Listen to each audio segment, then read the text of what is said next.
Keterlibatan oknum pejabat imigrasi di kasus perdagangan orang di Sulsel. Berbagai sumber baca berita.com, Makassar, Satgas Tindak Pidana Perdagangan Orang (TPPO) Polda Sulawesi Selatan, Sulsel, membongkar kasus perdagangan orang yang melibatkan oknum pejabat kantor imigrasi Makassar. Sebanyak 36 warga Sulsel menjadi korban dalam perkara tersebut. Dirkrimum Polda Sulsel Kombes Jamalaudin Fatir mengungkap oknum pejabat kantor imigrasi Makassar itu berinisial YSF. Pelaku bekerja sama dengan 5 orang lainnya yang juga diamankan polisi. Jabatan YSF di kantor imigrasi Makassar Kasilan Taskim. Tapi oknumnya, sebut Jamalaudin saat konferensi pers di Mapolda Sulsel, Jumat tanggal 16 Juni tahun 2023. Jamalaudin menuturkan pelaku lainnya yang diamankan berasal dari berbagai daerah.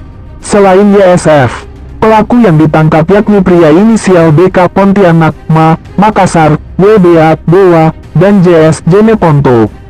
Kemudian ada SP laki-laki lagi dalam lidik. Kemudian JS laki-laki lagi ini masih DPO. Kemudian ada SPR laki-laki Bulukumba DPO. Jadi ada 9, imbunya. Dia mengungkap ada 94 warga Sulsel menjadi korban dalam kasus TPPO tersebut.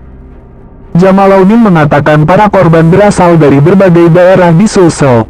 Kemudian jumlah korban sebanyak 94 orang ini dari daerah Bulukumba, Sinjai, Boa, Jeneponto, dan dari Polmas, urai Jamalaudin.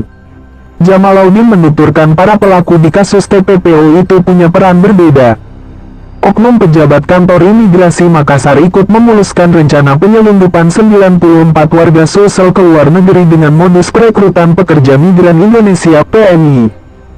Yang pertama, bahwa melakukan perekrutan calon pekerja imigran Indonesia ini atau dulu biasa dikenal PKI, kalau sekarang PMI itu di wilayah Sulsel secara ilegal tanpa memiliki izin perekrutan. Imbu Jamalaudin. Menurutnya, para pelaku menyelundupkan korban melalui pengiriman jalur laut menuju Balikpapan melalui pelabuhan di Parepare maupun Baru, Sulsel.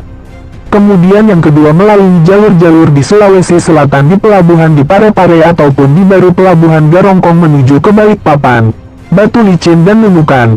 Dan jalur udara ini melalui Bandara Sultan Hasanuddin, terangnya. Jamalaudin menuturkan para korban juga diiming-imingi dengan gaji tinggi bekerja di luar negeri. Pelaku juga membuat dokumen paspor tidak sesuai dengan prosedur berkat bantuan oknum pegawai kantor imigrasi Makassar. Ini yang bekerja sama dengan oknum pegawai imigrasi. Dan modus kelima melakukan pengikatan kepada calon PMI ini dengan membiayai akomodasinya nanti kemudian melakukan pemotongan gaji, ungkap Jamalaudin.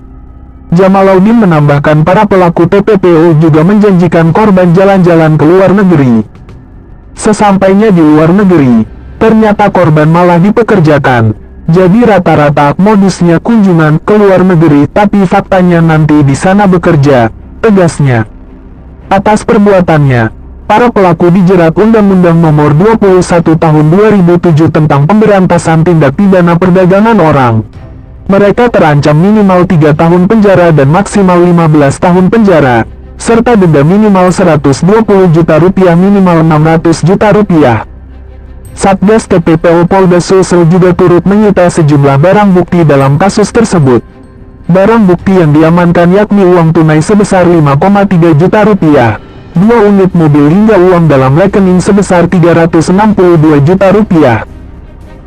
Adapun barang bukti diamankan diantaranya paspor sejumlah kurang lebih 80 buah, ada handphone sekitar 7 berbagai merek, KTP korban, ada mobil 2 unit, buku tabungan, kemudian uang tunai yang ada di sini sejumlah 5.350.000 rupiah dan ada juga uang tunai yang masih di rekening akan kita lakukan pemblokiran. Kurang lebih 362 juta rupiah, jelasnya.